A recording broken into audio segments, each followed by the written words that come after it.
So hi guys, welcome back to my YouTube channel CA learners.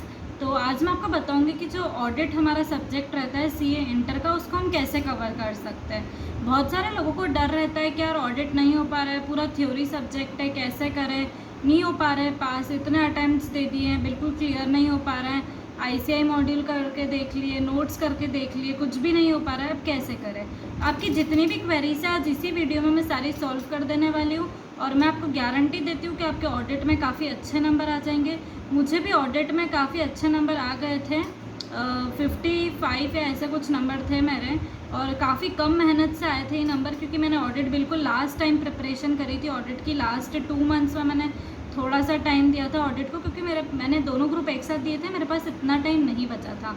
तो मैं आज आपको बताऊंगी शॉर्ट ट्रिक्स, जिससे कि आप ऑडिट को काफ़ी आसानी से और काफ़ी अच्छी तरीके से पढ़ सकते हैं। सबसे पहले मैं बात करूंगी उन बच्चों ने की जिन्होंने किसी न किसी के लेक्चर्स लिए। मैंने personally CA Harshad Jaju sir के लेक्चर लिए थे और मुझे वो उनके नोट्स जो है वो काफ़ी अच्छे लगे, पढ़ाने का तरीका काफ़ी अच्छा लगा। खैर उसको छोड़ के अभी हम देखते हैं कि अभी हम क्या कर सकते हैं। उनके जो नोट्स रहते हैं वो काफ़ी अच्छे थे। आपके पास ज़रूरी नहीं है उनके नोट्स हो, किसी और के भी नोट्स अगर आपके पास, तो हर किसी के नोट्स में कुछ न कुछ स्पेशलिटी रहती है, कोई भी नोट्स इतने बेकार नहीं होते हैं। तो अगर आपने उनमें से कुछ चीज़ें कर रखी है तो वेरी गुड, अगर आपका रिवीजन चल रहा है तो आसानी से हो जाएगा। नहीं भी कर रखी है तो ध्यान से पेशेंस से सुनो, टेंशन लेने की कोई ज़रूरत नहीं है। आप सबसे पहले क्या करो, पढ़ना शुरू करो। थ्योरी सब्जेक्ट जो है वो अच्छा खासा टाइम लेती है। अगर आप सोच रहे हो कि मैं 1 घंटे थ्योरी कर लेता हूँ और बहुत है, तो नहीं, 2-2.5 घंटे अगर आप रोज़, अभी लगातार 40 डेज बाकी है अप्रॉक्स, अगर आप इतने 2 से 2.5-3 घंटे किसी किसी के लिए, इतना टाइम अगर आप डेली अब से ऑडिट को देते हो तो आपका हो पाएगा, वरना सिंपल सी बातें नहीं हो पाएगा। एक चीज़ मान के चलो, एक भी दिन मिस हुआ उतने उतने नंबर, रोज़ अगर एक दिन मिस हुआ तो 2-3 नंबर कम, उसका अगला दिन और 5-6 नंबर, ऐसे करते करते नंबर कम होते जाएंगे। तो बिल्कुल आपको फोकस के साथ डेली कंटिन्यूटी मेंटेन करके पढ़ना है। कैसे पढ़ना है आप सुनो। जो ऑडिट रहता है उसमें क्वेश्चंस बिल्कुल डायरेक्ट आते हैं। मेरे अटेम्प्ट के टाइम पे एक ही क्वेश्चन बिल्कुल डायरेक्ट था। ऐसे क्वेश्चंस थे कि व्हाट इज़ लाइक ऑडिटिंग, और ये ऐसे बिल्कुल व्हाट इज़ डिफरेंस, पॉइंट्स लिखने के जितने भी क्वेश्चंस थे वो बिल्कुल डायरेक्ट थे। और ऑडिट में जो मेजॉरिटी क्वेश्चंस रहते हैं वो बिल्कुल डायरेक्ट आते हैं। तो आपको केस स्टडी, कॉन्सेप्ट, ये सब समझने की ज़रूरत नहीं है। अगर आप ऑडिट को पढ़ोगे, जिसके भी लेक्चर्स आपने लिए उसने समझाया होगा, तो जो अंदर का मैटर रहता है ऑडिट में, आपने देखा होगा, अगर थोड़ा भी आपने देखा है तो, कि अधिकतर क्वेश्चंस में पॉइंट्स लिखे हुए रहते हैं। अब इसमें मेजर रेट रहता है कि एक चैप्टर में ढेरान सारे कॉन्सेप्ट्स रहते हैं, उसके अंदर फिर 10-15 पॉइंट्स रहते हैं, तो इतना सारा कैसे लर्न करें। उसके लिए एक शॉर्ट ट्रिक बताती हूँ आपको, जो मैंने EIS-SM के लिए बताई थी, कि हमको क्या बनाना है, एक्रोनिम्स बनाना है। एक्रोनिम्स क्या होते हैं, जो हेडिंग्स रहती है उसका फर्स्ट वर्ड लेना है और सारी हेडिंग्स के फर्स्ट वर्ड मिला के एक उसका सेपरेट वर्ड बनाना है, जिसको हम बोलते हैं एक्रोनिम्स। इस वर्ड से अब आपको याद रखना है कि ये क्वेश्चन अगर आए तो सिर्फ ये एक वर्ड याद होना चाहिए। तो इससे क्या होता है, एक्रोनिम्स से जो आपका मैटर रहता है वो काफ़ी शॉर्ट हो जाता है। एक पेज में आपके लिए अब बचा मुश्किल से 5 से 7 लाइन लर्न करने की, तो इससे मैटर बहुत शॉर्ट हो गया, आपको याद रहेगा। अब एग्जामिनर जो रहेगा, जब आप ये पॉइंट्स ऐसे कैसे डालोगे, इस पर अंडरलाइन करोगे नीचे, तो वो इम्प्रेस हो जाएगा आपसे कि यार मतलब बच्चे को एक एक पॉइंट याद है, तो काफ़ी अच्छा ब्रिलियंट बच्चा होगा। वो अंदर का आपके पढ़ने की इतनी मेहनत नहीं करेगा। अब अंदर आपको क्या लिखना है, जो आपका समझा हुआ चीज़ है, आप एक बार पढ़ोगे आपको समझ आ जाएगी, तो आप अंदर थोड़ा बहुत घुमा फिरा के लिख सकते हो, क्योंकि अंदर अगर आप सेम ही चीज़ को अलग अलग मीनिंग्स में अलग अलग तरीके से फ्रेम करके भी लिख दोगे तो वो इतना नहीं ध्यान देगा, अगर आपकी हेडिंग्स बिल्कुल सही होगी तो आपको क्या करना है, हेडिंग्स जो रहती है सारे चैप्टर में जो जो पॉइंट्स है वो सबसे पहले आप ऐसे लर्न कर लीजिए, एक्रोनिम्स बना लीजिए। थोड़ा टाइम लगेगा पर लॉन्ग टाइम के लिए लर्न रहेगा। आज लर्न करोगे एक्रोनिम, एग्ज़ाम तक लर्न रहेगा, अगर रिवीजन नहीं भी हुआ तो भी लर्न रहेगा।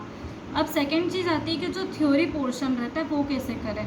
तो जो उसमें थ्योरी लाइक ऐसे नोट्स रहते हैं, बड़े बड़े पैराग्राफ रहते हैं, तो मैंने उसको ऐसे 2-3 लाइन को मैंने क्या करा था, ऐसे एक सिंगल 2-3 वर्ड्स में कन्वर्ट कर दिया था कि उनका जो मीनिंग है वो क्या निकल रहा है इन टोटल। बाकी सब इज़, द, ये सब जॉइनिंग वर्ड्स और ये सब वर्ड्स रहते हैं, तो इनको आपको हटा के मेन उसका वो बना लेना है। पर इसके लिए थोड़ा टाइम चाहिए रहता है। अगर आपको लग रहा है कि अब आपका सिर्फ ऑडिट बाकी सब कुछ हो गया, आपके पास टाइम है अगर, तो फिर आप ये कर सकते हो नोट्स के लिए कि उसको जो पैराग्राफ है उसको तोड़ तोड़ के थोड़े वर्ड्स में कन्वर्ट कर लीजिए और उस पैराग्राफ के ऊपर या नीचे लिख लीजिए।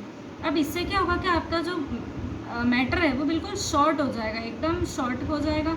अब आपको ये जो वर्ड्स है ये बिल्कुल उसमें अपने आंसर्स में फ्रेम करते वक्त लिखना और थोड़े बहुत कंजक्शंस और ये सब आसपास लगा देना है। तो इससे क्या हो जाएगा, आपका एक प्रॉपर आंसर फ्रेम हो जाएगा। जो भी मेजर की वर्ड्स रहते हैं वो आपके आंसर में इंक्लूड हो जाएंगे और इससे आपका प्रेजेंटेशन अच्छा होगा, एग्जामिनर के ऊपर इम्पैक्ट अच्छा पड़ेगा।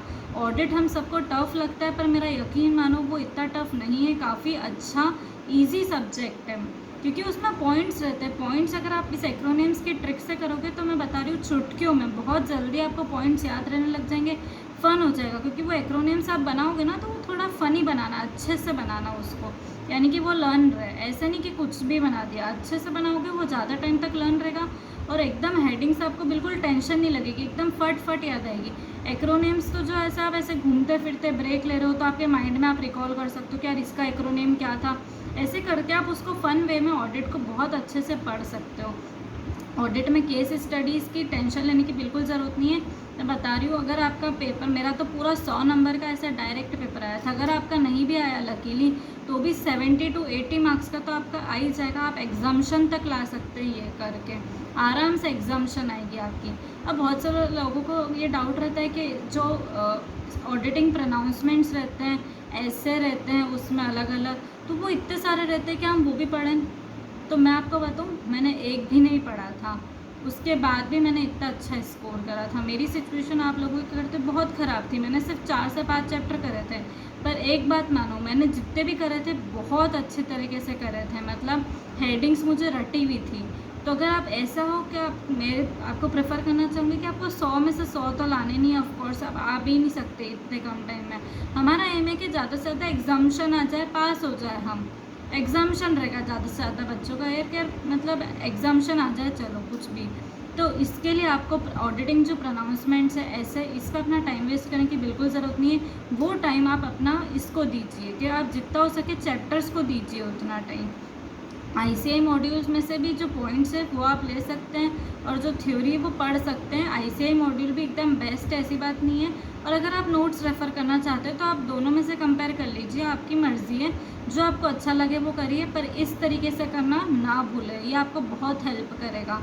और ऑडिटिंग प्रोनाउंसमेंट्स के बारे में बस इतना ही बोलना चाहती हूँ कि बिल्कुल फिक्र मत कीजिए, मैं आपको श्योरिटी देती हूँ, छोड़ सकते हैं आप उसको। ऑडिटिंग प्रोनाउंसमेंट्स हो गए, अपने ऐसे हो गए, और जो नंबर्स रहते हैं कि एस पर ऐसे 220 और ये सब, तो ये सब बहुत सारे बच्चों को लर्न नहीं रहते हैं। कोई बात नहीं, परफेक्टली फ़ाइन है, आप एबनॉर्मल नहीं हो। एबनॉर्मल वो है जिनको याद रह जाता है, बिल्कुल नॉर्मल बच्चे हो। कोई बात नहीं, जितना आराम से आपसे हो सके बिना लोड लिए उतना करिए, काफ़ी अच्छे नंबर आ जाएंगे। बस पॉइंट्स जो है वो याद रखने की कोशिश करिएगा। पॉइंट्स अगर याद रह जाते तो उसको अंडरलाइन करके आइए एग्ज़ाम में, बिल्कुल एक से कि वो एग्ज़ामिनर के ऊपर उसका ध्यान जाए कि हाँ यार बच्चे ने मतलब अच्छे से लिखा है, तो उसका इम्पेक्ट काफ़ी अच्छा पड़ेगा।